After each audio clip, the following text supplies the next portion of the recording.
Igreja, a mensagem que o Senhor me deu para pregar nessa noite, quando Ele me deu, eu quis relutar e eu não quis pregar, porque eu achei forte demais para mim e forte demais para a igreja. O Senhor colocou em meu pensamento, porque para mim o morrer é Cristo e o morrer é lucro e o viver é Cristo. E quando Ele colocou isso em meu coração, eu disse não, isso não. Aí eu comecei a pensar que era da carne, eu pensei não, vou escolher outra coisa, vou orar mais, vou escolher outra coisa. Aí eu pensei, eu vou começar a ler o livro de Filipenses, eu tenho problemas com referências bíblicas, eu lembro a mensagem, mas não lembro o capítulo e o versículo em que ela se encontra. E eu comecei a ler Filipenses e eu comecei a ler o verso 20 que diz: o meu grande desejo e minha esperança são de nunca falhar no meu dever, para que sempre e agora, ainda mais, eu tenha muita coragem. E assim, tudo o que eu disser e fizer, tanto na vida como na morte, eu poderei levar outros a conhecerem a grandeza de Cristo. E aí eu cheguei no verso 21 que diz: porque para mim o viver é Cristo e o morrer é lucro. Então eu entendi que o Espírito Santo queria que a igreja ouvisse nessa noite que Cristo é a nossa prioridade, hoje e sempre. Amém? Glória a Deus. Nessa noite, não quero que você preste atenção no meu jeito de falar. Não quero que você preste atenção em mim.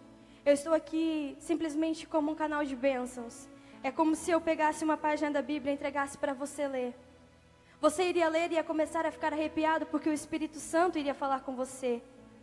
Mas você não iria ficar arrepiado por causa da folha, você ficaria arrepiado por causa disso que está escrito. Eu quero te dizer que nessa noite eu sou simplesmente a folha, mas o que está escrito é Jesus Cristo. Aleluia. Quando nós lemos isso que Paulo escreve para a igreja de Filipos, para os filipenses, nós podemos concluir apenas uma coisa: que Jesus Cristo é e deve ser a prioridade nas nossas vidas. Na verdade, todos nós concordamos com isso. Na verdade, todos nós aceitamos a Jesus. Mas nessa noite eu quero te levar a refletir se Cristo está acima dos seus pais, se Cristo está acima dos seus amigos, se Cristo está acima da sua escola, se Cristo está acima dos seus sonhos, se Cristo está acima dos seus interesses. Ah, irmã Lara, mas quem estava dizendo isso era Paulo, e isso era somente para Paulo, não era para nós. 1 Coríntios, no capítulo 11, e no verso 1, Paulo escreve à igreja de Corinto e ele diz assim: sede meus imitadores, como eu também sou imitador de Cristo. Portanto, nós podemos concluir que para que nós venhamos ser imitadores de Cristo, nós precisamos sim ouvir o que Paulo escreve às suas igrejas. O interessante, adolescentes, o interessante, igreja, é que quando nós ganhamos algo novo, quando nós ganhamos um celular novo, um notebook novo, as outras coisas parece que elas deixam um pouco de ser importantes. Quando nós ganhamos nosso primeiro celular, as antigas brincadeiras que nós tínhamos, parece que elas não são mais tão legais quanto aquele celular. Quando nós ganhamos um computador, parece que o restante do nosso dia a dia parece que não é tão legal como mexer no notebook. E eu quero que você entenda que Paulo, quando ele escreve isso, em outras palavras, ele está dizendo: olha, quem sabe até o dia da minha conversão, a lei era a minha prioridade. Mas a partir do dia em que no caminho para Damasco eu comecei a ouvir uma voz, a partir do dia em que no caminho para Damasco eu comecei a sentir uma presença, eu pude entender que daquele dia em diante a minha prioridade não era mais simplesmente a lei, mas agora também era algo muito maior que isso, que se chama Jesus Cristo de Nazaré, o Rei dos Reis e o Senhor dos Senhores. Aleluia! Mas é difícil, igreja. É muito difícil. É difícil entender que o sonho que eu tenho em minha vida pode não ser o sonho de Deus. É difícil, adolescentes, entender que às vezes o plano que eu tenho de fazer aquela faculdade não é o plano de Deus. É difícil entender que, quem sabe, o sonho de ter aquela casa não é o sonho de Deus. O sonho de ter aquele carro não é o sonho de Deus. Mas nós precisamos entender que quando nós começamos a orar e a entender que os planos de Deus são melhores que os nossos, é nesse momento que nós estamos dizendo para a nossa carne: ei, agora tu estás morta, mas o Espírito Santo vive dentro de mim. É quando nós começamos a entender os planos de Deus, que verdadeiramente estamos morrendo para o nosso eu, mas vivendo para Cristo. Aleluia. É por isso que Paulo vai dizer que o viver é Cristo e o morrer é lucro. Em outras palavras, o que o tão saudoso Paulo está dizendo é: olha, Filipenses, na verdade, eu quero morrer. Sabe por que eu quero morrer? Porque se eu viver, eu vou viver para Cristo. Agora, se eu morrer, eu vou viver com Cristo. Crente, você está entendendo o que Paulo está dizendo? Ele está dizendo que viver para Cristo é bom. Agora morrer e saber que vai encontrar com o Rei dos Reis, o Senhor dos Senhores, saber que vai passar a eternidade ao lado dele, é muito melhor. E por que às vezes nos apegamos aqui com este mundo? Por que às vezes nos esquecemos que um dia a trombeta irá soar? Por que é que nos preocupamos? Nessa noite o Espírito Santo está dizendo para nós, ele está dizendo para vocês que ainda estão na tenra idade, que ainda tem uma vida toda pela frente. Ele está dizendo para vocês que a vida aqui é importante, mas esse não deve ser o nosso objetivo. As coisas que estão aqui não devem ser o nosso objetivo, mas o céu deve ser o nosso objetivo. Aleluia. O que Paulo está dizendo aqui no versículo 21 é que a vontade de Cristo e o caminho dele é bom, perfeito e agradável. E de repente você pode estar pensando assim: mas então Paulo, ele era um missionário, um dos maiores missionários que já existiu. Paulo era um pregador, pregava com ousadia. Paulo queria até mesmo morrer por amor a Cristo, simplesmente para estar mais junto dele. Então Deus certamente levava Paulo pelos lugares verdejantes, pelas águas tranquilas. Mas eu quero te dizer nessa noite que quando Paulo escreveu isso, certamente ele estava preso. E não muito distante, quando Paulo escreveu grande parte das suas cartas, ele estava preso. Sabe o que o Espírito Santo está dizendo para nós? Que não é simplesmente porque Paulo era um missionário e fazia a vontade do Senhor, que ele tinha o bom e o melhor dessa terra, não. Durante muito tempo, Paulo foi perseguido. Durante muito tempo ele foi açoitado. Mas mesmo assim ele não desistiu. Mesmo assim ele não desistiu e ele continuou pregando a mensagem do Senhor. Em lugares que para nós hoje, analisando, quem sabe seria impossível, ele foi. Irmã Lara, mas que homem cabeça dura. Ele não podia pregar o evangelho de uma maneira diferente. Por que é que quanto mais mandavam ele calar a boca, mais ele começava a falar de Jesus? Por que é que quanto mais faziam com que ele não falasse mais ele falava e mais ele queria viver esse Jesus? É porque Paulo vivia para Cristo, e na vida dele eu posso encontrar algumas características que fazem com que ele vivesse para Cristo. Eu quero que vocês leiam comigo o versículo de número 27, que nos diz assim: agora, o mais importante é que vocês vivam de acordo com o Evangelho de Cristo. Desse modo, tanto se eu puder ir visitar vocês como se não puder, eu saberei que vocês continuam firmes e unidos. E saberei também que vocês, por meio da fé que se baseia no Evangelho, estão lutando juntos com um só desejo. Versículo 28. Não tenham medo dos seus inimigos. Sejam sempre corajosos, pois isso será uma prova para eles de que serão derrotados e de que vocês serão vencedores, porque é Deus quem dá a vitória a vocês. A primeira característica que eu encontro na vida de Paulo e que ele descreve aqui para a igreja de Filipos, para os filipenses, é que Paulo era uma pessoa firme e ele incentiva a igreja de que seja firme também.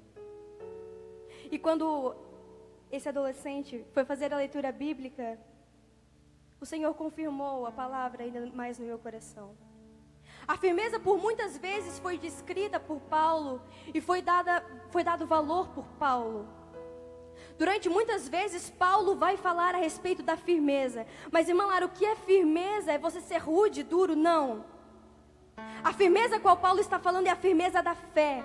Em outras palavras, é a certeza da fé. Efésios no capítulo 6 e no verso 11. Efésios no capítulo 6 e no verso 11, ele vai dizer: vistam-se com toda a armadura que Deus dá a vocês, para ficarem firmes contra as armadilhas do diabo. Esse é um versículo que muitas vezes nós lemos, que fala sobre a armadura do cristão, o que nós precisamos nos revestir. Mas aqui é mais um versículo em que Paulo dá importância para a firmeza, para a certeza da fé. E eu me entristeço porque, agora que estamos aprendendo, muitas vezes nós olhamos para muitas pessoas que estão dentro da igreja, e se alguém perguntar por que é que Jesus morreu, a pessoa não sabe responder. Por que é que Jesus foi nosso substituto? Não sabemos. Por que é que você está indo na igreja? Não sei. Por que é que você está passando por isso? Eu não sei. Por que é que você continua adorando esse Deus? Eu não sei. Adolescentes, é importante ter firmeza. Sabe por que é importante?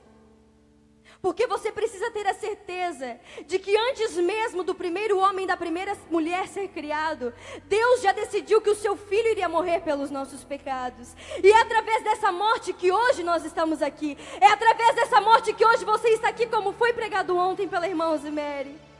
É importante ter firmeza, adolescentes, porque quando vocês rejeitam algo que o mundo está oferecendo, essa é a certeza que faz vocês saberem que vocês estão rejeitando, porque o Espírito Santo está dentro de vocês, está sussurrando, está queimando dentro de vocês.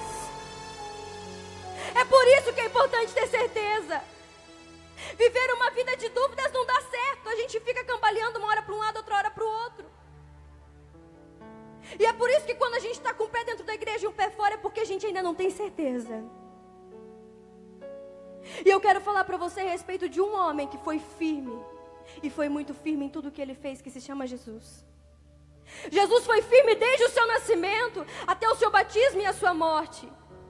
Como nós vimos ontem, durante todo o percurso carregando a cruz, ele não reclamou. Enquanto os pregos estavam sendo colocados na sua mão, ele não reclamou. Enquanto a cruz de espinhos estava sendo colocada na sua cabeça, ele não reclamou. E você sabe por que ele não reclamou? Porque ele tinha certeza do que ele estava fazendo. Jesus estava convicto de que era necessário morrer para que nós estivéssemos aqui hoje. Você já pensou se Jesus duvidasse? Você já pensou se Jesus não quisesse, não tivesse a certeza? Com certeza ele teria recuado. Com certeza ele não teria feito o que ele fez. Mas por causa da sua certeza e da sua firmeza, ele decidiu morrer e sofrer tudo o que ele sofreu. No versículo 27, Paulo vai dizer assim: olha,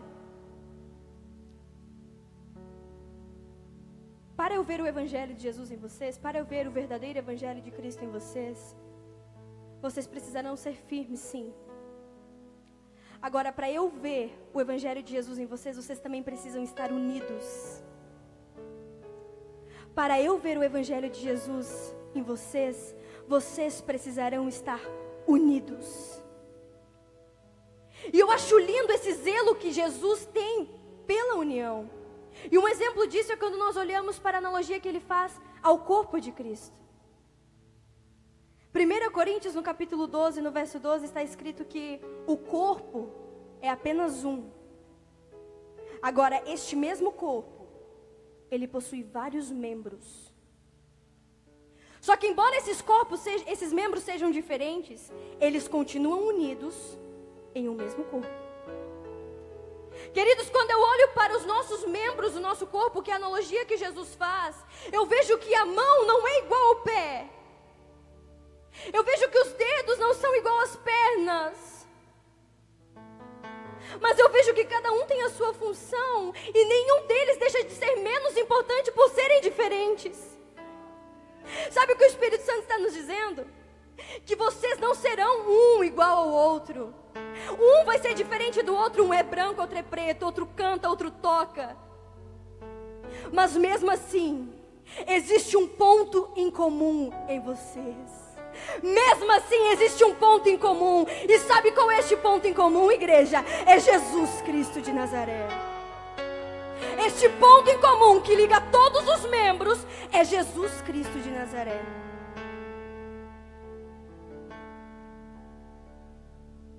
Existe algo que se faz necessário falar, que para que essa união aconteça, o que faz com que essa união aconteça, o que gera essa união entre os membros é o Espírito. Paulo aconselha a igreja de Éfeso que eles façam tudo por meio da paz, mas que é o Espírito que vai gerar a união. Portanto, nós podemos concluir que se ainda não estamos unidos o suficiente, é porque o Espírito ainda não está tendo liberdade para agir em nosso meio. Sabe por quê? Porque existe apenas um corpo, existe apenas um Espírito e existe apenas uma esperança. Em outras palavras, sabe o que eu estou dizendo para você? Sabe o que o Espírito Santo está dizendo para nós essa noite? É que mesmo eu sendo diferente do meu irmão, mesmo ele tendo defeitos que eu não tenho, ou mesmo eu tendo defeitos que ele não tem, o mesmo Cristo que é meu corpo, é corpo dele também. O mesmo Espírito que habita nele, habita em mim também. E a mesma esperança que ele tem de morar no céu, é a esperança que eu também tenho.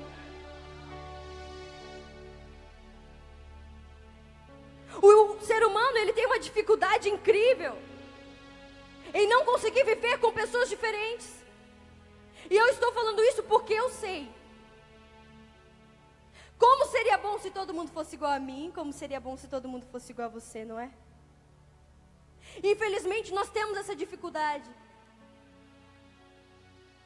E é por isso que nos magoamos com as pessoas muito fácil.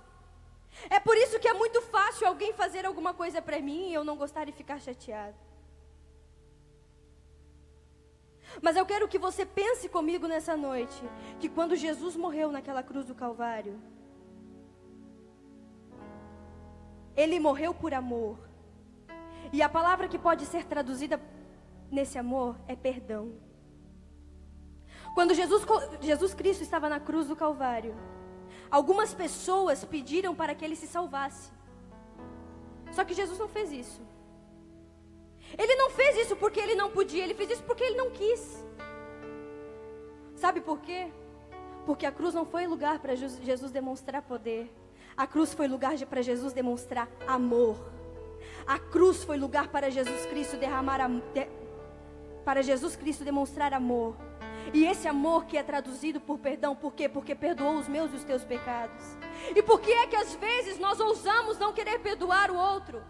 Eu não estou falando para você esquecer o que o outro fez. Eu não estou falando para você ter uma amnésia e de um dia para o outro esquecer tudo aquilo que aconteceu. Não, eu estou falando que se você é filho do mesmo Deus que Ele, se você possui o mesmo Espírito que Ele possui, você deve perdoar e entender que vocês são membros do mesmo corpo. Aleluia, aleluia.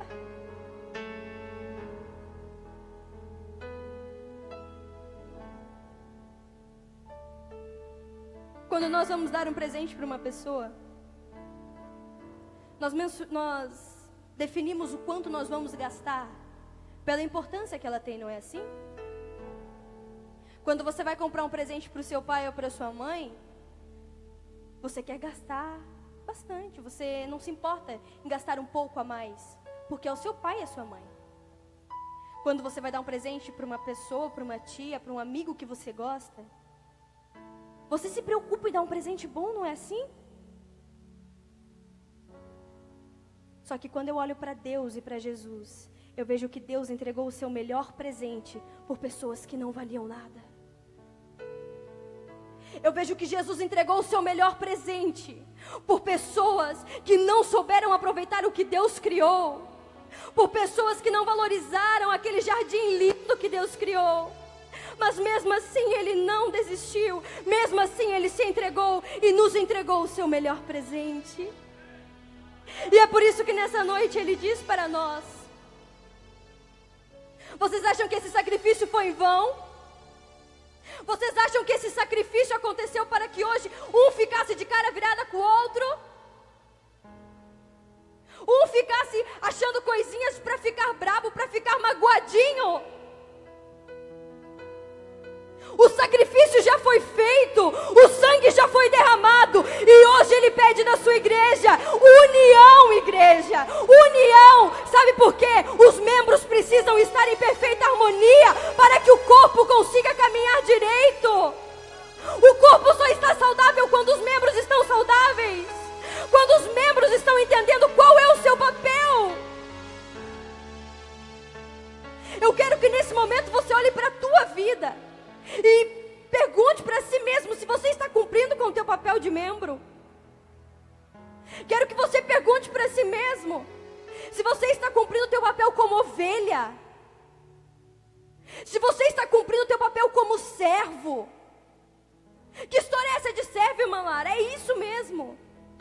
Quando o Senhor Jesus veio para a terra, Ele foi o exemplo de servidão. E por que nós achamos às vezes que nós podemos ser mais que alguém? Por que nós achamos que o nosso lugar tem que ser o lugar de destaque? O Senhor Jesus está falando que Ele precisa de união. Portanto, a segunda característica que eu encontro para que nós venhamos a viver para Cristo, como Paulo está dizendo que viveu e que vive, é que nós tenhamos união.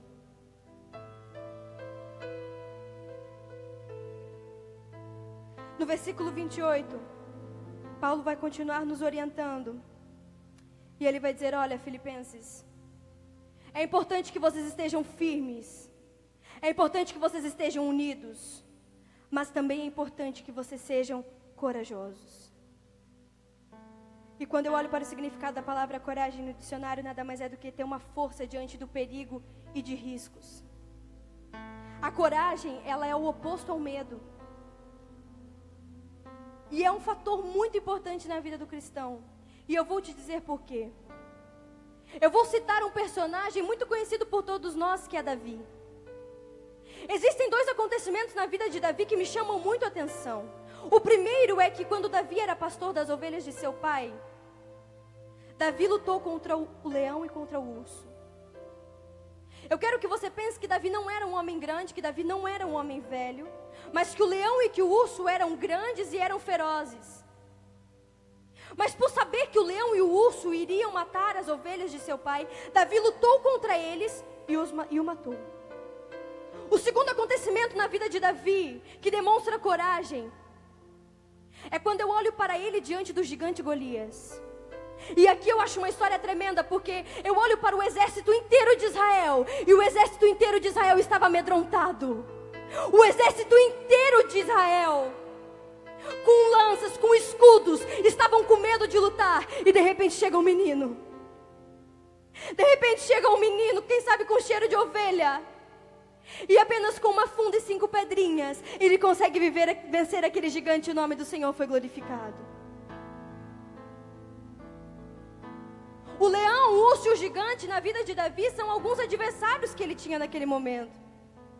Hoje em dia, igreja, quem sabe não exista mais o leão, o urso e o gigante. Mas em contrapartida existem os vícios. Em contrapartida existem as festas. Em contrapartida existe a comodidade. Em contrapartida existe a modernidade. Mas, irmã Lara, é muito difícil ver o amigo indo àquela festa e eu não poder ir. Irmã Lara, é difícil ver aquele amigo contando que bebeu aquela coisa e eu não poder beber. Irmã Lara, é difícil ver aquela amiga colocando foto com o namorado, mas eu escolhi esperar.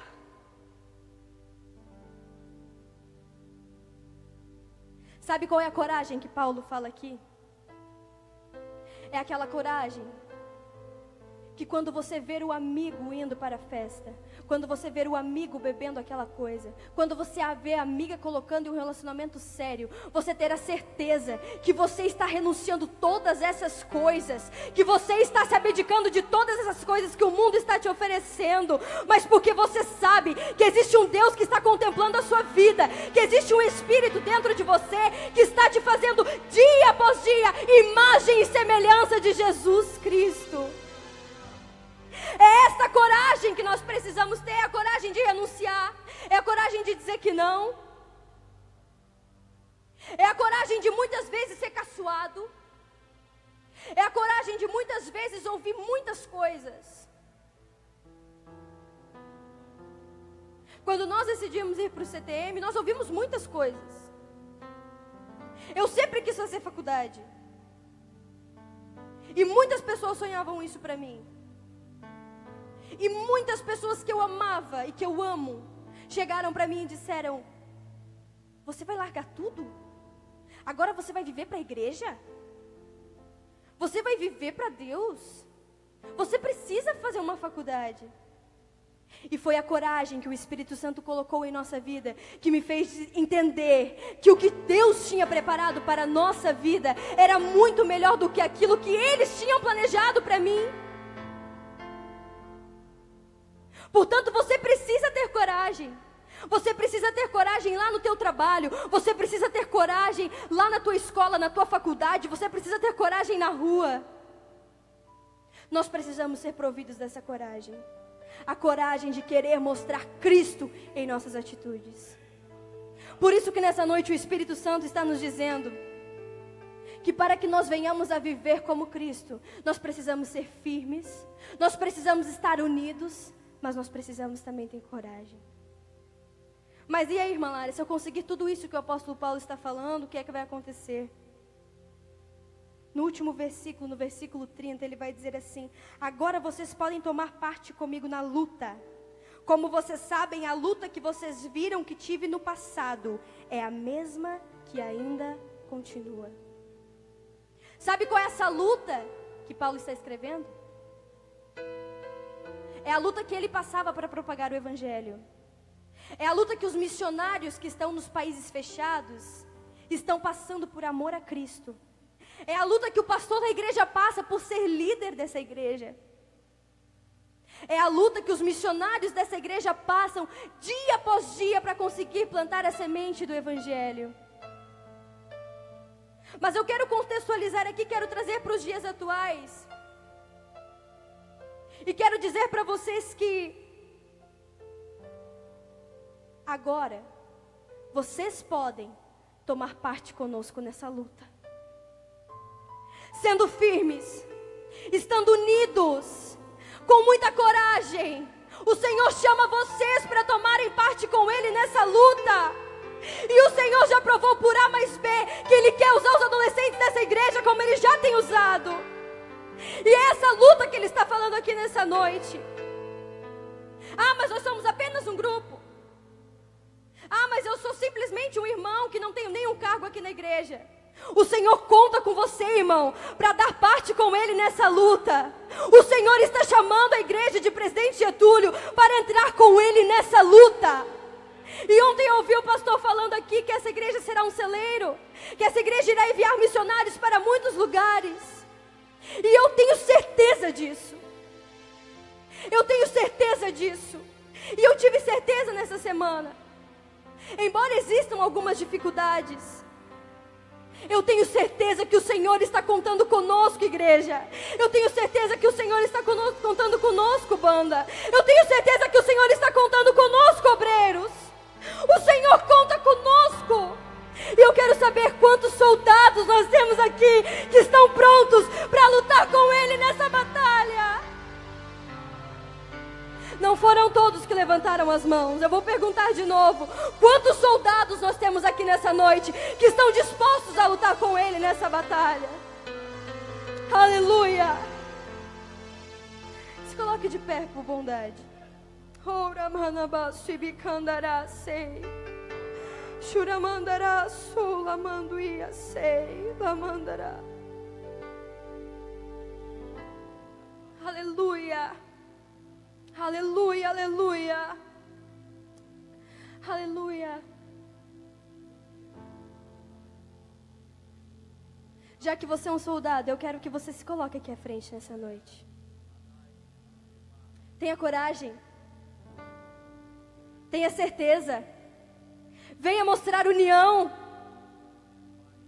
Eu quero que você venha até aqui à frente e dê a mão para a pessoa que estiver do seu lado. Se você quiser abraçar ela, abrace a pessoa que está do seu lado. Eu quero que você venha com muita coragem, demonstrar a firmeza e a união. E quero que você entenda que por mais que tudo pareça estar tranquilo, existe uma luta acontecendo no mundo espiritual, porque o dia está se aproximando em que Jesus irá voltar dos céus. Mas foi para isso que Ele deixou uma igreja. Ele deixou uma igreja para que essa igreja pudesse levar o seu evangelho a todos os lugares que existe. E é nessa luta que nós estamos. Vamos nos despertar para essa luta. Vamos acordar para essa luta.